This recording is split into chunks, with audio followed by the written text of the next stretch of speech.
Akashvani Adilabad 100.2 FM మనస్సు నిండా శ్రోతలు మీరు వింటున్నారు అంబటాల సంగతులు కార్యక్రమం. మనం తినే తిండిలా సరైన పోషకాలు ఉండేలా చూసుకోవడం చాలా అవసరం. పాలు, ఆకుకూరలు, గుడ్లు, పండ్లు ఇలా పుష్కలంగా కాల్షియం, ఐరన్ ఉండేవి మన శరీరానికి కావలసిన పోషకాలు అన్నీ ఉండేవి తినడం వల్ల మనలో రోగనిరోధక శక్తి పెరుగుతుంది. వయసు పెరుగుతున్న కొద్దీ వచ్చే సమస్యలు, అలానే హార్మోన్ సరిగ్గా లేకపోవడం వల్ల వచ్చే సమస్యలు, జన్యుపరంగా వచ్చే సమస్యలు ఇవన్నీ కూడా మనకు అనేక ఆరోగ్య సమస్యలను తెచ్చిపెడతాయి. అందులో ఒకటి కీళ్లవాతం.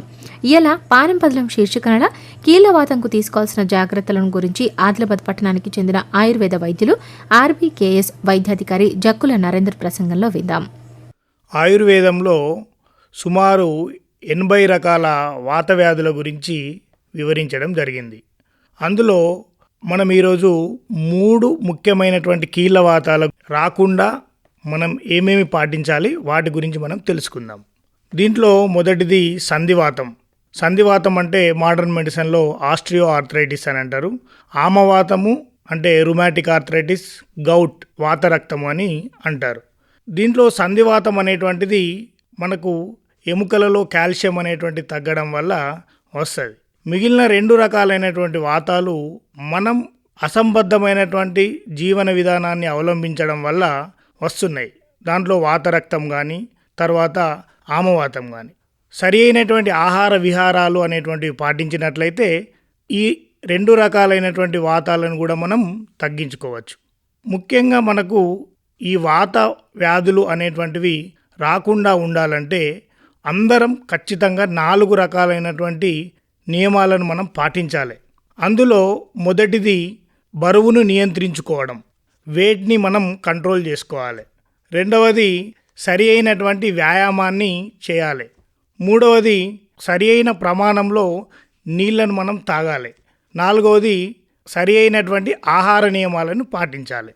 దీంట్లో బరువుని నియంత్రించుకోవడం, మనకు ఈ వాత వ్యాధులు అనేటువంటి వాటిలో మేజర్గా బరువుని మనం ఎందుకు నియంత్రించుకోవాలంటే మనకు శాస్త్రీయ పరిశోధనలు ఏం చెప్తున్నాయంటే ఒక మనిషి తన ఎత్తుకు తగిన బరువు కన్నా 1 కేజీ అనేటువంటిది ఎక్కువ ఉన్నట్లయితే అతని మోకాళ్ళ మీద 5 రేట్ల ఒత్తిడి అనేటువంటిది పడుతుంది అని చెప్తుంది. ఉదాహరణకు మనం గమనిస్తే ఒక వ్యక్తి 165 సెంటీమీటర్లు ఉన్నాడు అనుకోండి, అతని ఐడియల్ వెయిట్ ఎంత ఉండాలంటే 65 కేజీలు. ఇప్పుడు 65 కేజీల కన్నా 1 కేజీ అనేటువంటిది ఎక్కువ పెరిగినా కానీ అతని మోకీళ్ళ మీద 5 రేట్ల బరువు అనేటువంటిది పడుతుంది. కాబట్టి ఈ బరువు అనేటువంటిది పడడం వల్ల మనకేమవుతుంది, ఎముకల లోపల నొప్పి, వాపు అనేటువంటిది సంభవించి ఈ ఆర్థరైటిస్ అనేటువంటి వచ్చే ఆస్కారం అనేటువంటిది ఉంది. కాబట్టి మనం ఖచ్చితంగా బరువుని నియంత్రించుకోవాలి. తర్వాత రెండవది సరి అయినటువంటి వ్యాయామాన్ని చేయాలి.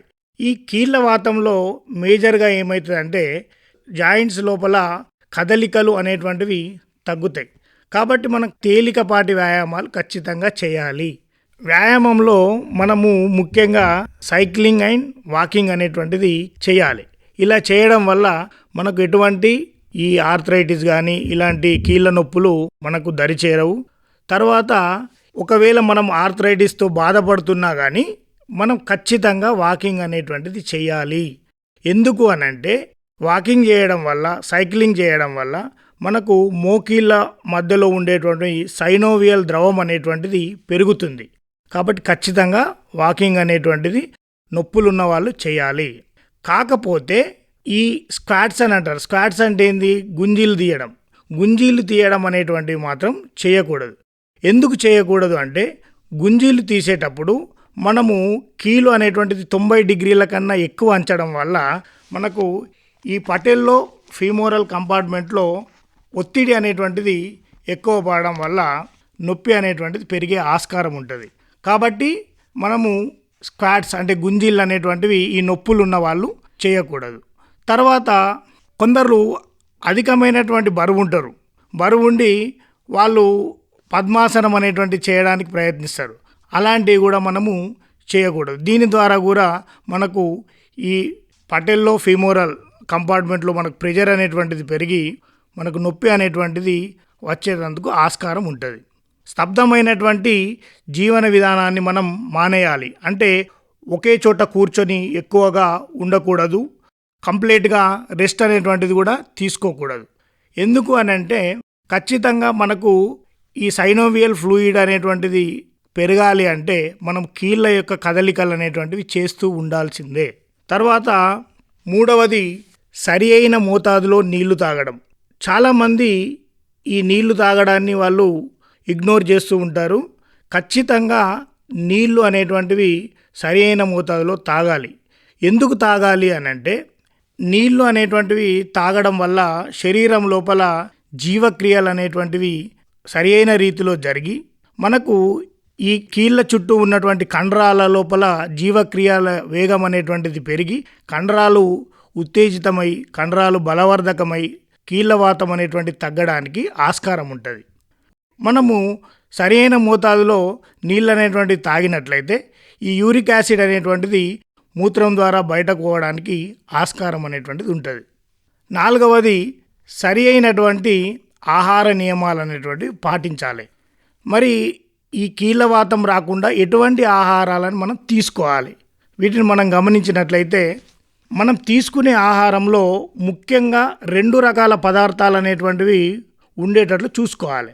దాంట్లో మొదటిది సల్ఫర్ ర్యాపో కాంపౌండ్స్, రెండవది యాంటీ ఆక్సిడెంట్స్. ఈ సల్ఫర్ ర్యాపో కాంపౌండ్స్ ఏం చేస్తాయంటే ఇవి మన మోకాళ్ళలో గుజ్జు ఏర్పడడానికి ఉపయోగపడతాయి. అదేవిధంగా ఇది సైనోవియల్ ఫ్లూయిడ్ను కూడా పెంచుతుంది. రెండవది యాంటీ ఆక్సిడెంట్స్. మనము రోజువారీ చేసేటటువంటి పనుల వల్ల మనం గుర్తించలేనంతగా ఎముకల లోపల చిన్న చిన్న పొలుసులు అనేటువంటివి రాలుతూ ఉంటాయి. వీటిని ఎప్పటికప్పుడు కొత్తవి తయారవుతూ ఉండాలి. దీన్ని మనం ఏమంటామంటే రీమోడలింగ్ ప్రాసెస్ అని అంటాం. ఈ రీమోడలింగ్ ప్రాసెస్ అనేటువంటిది జరగాలి అంటే మనకి యాంటీ ఆక్సిడెంట్స్ అనేటువంటివి అవసరం. కాబట్టి ఖచ్చితంగా మనం తినే ఆహారంలో ఈ సల్ఫర్ ర్యాపో కాంపౌండ్స్ కానీ యాంటీ ఆక్సిడెంట్స్ కానీ ఉండేలాగా చూసుకోవాలి. మరి ఇవి ఏవి తింటే మనకి దొరుకుతాయి అనేది మనం చూస్తే మేజర్గా పిండి పదార్థాల్లో మనకు బ్రౌన్ రైస్ మరియు ఓట్స్ వీటిని తీసుకున్నట్లయితే మనకు ఈ సల్ఫర్ ర్యాపో కాంపౌండ్స్ అనేటువంటివి దొరుకుతాయి. తర్వాత కూరగాయల్లో బ్రకోలీ, క్యాబేజీ వీటిని ఎక్కువగా తీసుకోవాలి.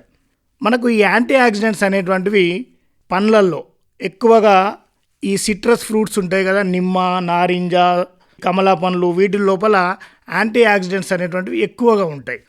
మళ్ళీ తర్వాత స్ట్రాబెర్రీ, బ్లూబెర్రీ వీటి లోపల కూడా యాంటీ ఆక్సిడెంట్స్ అనేటువంటివి విరివిగా లభిస్తాయి. మనము ఇంకా చూసినట్లయితే ఇప్పుడు ఉసిరికాయ అనేటువంటిది ఉంటుంది.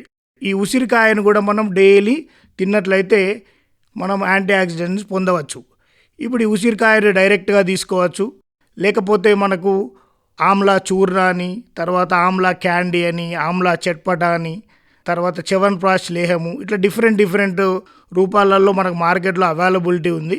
కాబట్టి వీటిని మనం డైలీ తినడానికి ప్రయత్నం చేయాలి. తర్వాత మనకు తిప్పతీగ అనేటువంటిది ఒక మంచి ఆయుర్వేదిక్ ఔషధం అనేటువంటిది ఉంటుంది. ఈ తిప్పతీగనే గిలోయ్ అని అంటారు.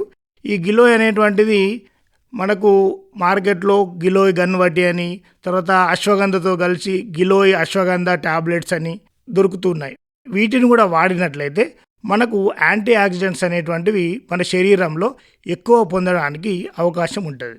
సుగంధ ద్రవ్యాలలో మనకు అల్లము, వెల్లుల్లి, పసుపు వీటిలో కూడా యాంటీ ఆక్సిడెంట్స్ అనేటువంటివి దొరుకుతాయి. మరి మాంసాహారులు వేటిని తీసుకున్నట్లయితే కీళ్ళు అనేటువంటివి ఆరోగ్యంగా ఉంటాయి, కీళ్ళవాతం అనేటువంటిది తగ్గించుకోవచ్చు అంటే ఒమేగా 3 ఫ్యాటీ యాసిడ్స్ ఉన్నటువంటి పదార్థాలు, ముఖ్యంగా చేపలు వీటిని తీసుకున్నట్లయితే మనకు కీళ్ళ యొక్క ఆరోగ్యం అనేటువంటిది మెరుగుపడుతుంటుంది. తర్వాత మనం అందరం చేసే తప్పేందంటే ఈ గ్రీన్ టీ అనేటువంటి తాగడం వల్ల యాంటీ ఆక్సిడెంట్స్ అనేటువంటివి పెరుగుతాయి. తర్వాత ఫ్లాక్స్ సీడ్స్, చియా సీడ్స్ ఇవి మనం ఎక్కువగా తీసుకోవాలి.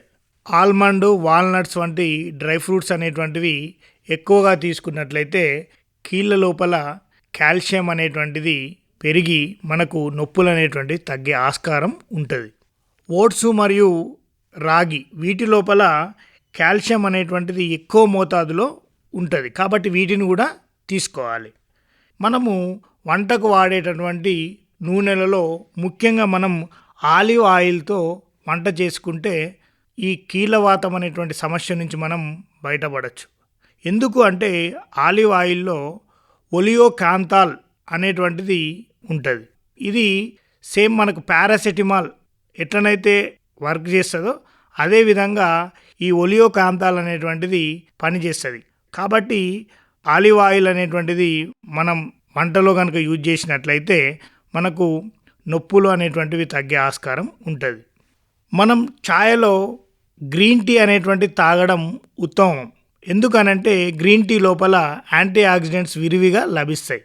వాతం నొప్పులతో బాధపడేటటువంటి వాళ్ళు ఎటువంటి మాంసాహారాన్ని తీసుకోవాలి. దీంట్లో మనం చూసినట్లయితే ఎరుపు రంగులో ఉన్నటువంటి ఏ రకమైనటువంటి మాంసాన్ని మనం తీసుకోవద్దు. ఎందుకు అంటే వీటి లోపల ప్యూరిన్ అనేటువంటిది ఉంటుంది. ఈ ప్యూరిన్ అనేది యూరిక్ యాసిడ్ లెవెల్స్ని పెంచి మనకు వాతాన్ని పెంపొందిస్తుంది, నొప్పులను వాపుని కూడా కలిగిస్తుంది. కాబట్టి ఎరుపు రంగులో ఉన్నటువంటి ఎటువంటి జంతు సంబంధమైనటువంటి ఆహారాన్ని తీసుకోకూడదు. మనకు చేపలు వీటి లోపల ఎక్కువగా ఒమేగా 3 ఫ్యాటీ యాసిడ్స్ అనేటువంటివి ఉంటాయి. ఈ ఒమేగా 3 ఫ్యాటీ యాసిడ్స్ అనేటువంటివి ఏం చేస్తాయంటే మనకు ఈ కీళ్ళ లోపల ఉన్నటువంటి వాపుని తగ్గిస్తాయి. కాబట్టి మనము ఎక్కువగా చేపలు వీటిని తీసుకోవడానికి ప్రయత్నం చేయాలి. మద్యపానాన్ని ఖచ్చితంగా మానేయాలి. ఎందుకు అంటే ఈ మద్యపానం తాగడం వల్ల రక్తం లోపల యూరిక్ యాసిడ్ అనేటువంటిది పెంచుతుంది. దీని ద్వారా గౌట్ ఆర్థరైటిస్ అనేటువంటి సమస్య వచ్చేటటువంటి ఆస్కారం ఎక్కువగా ఉంటుంది.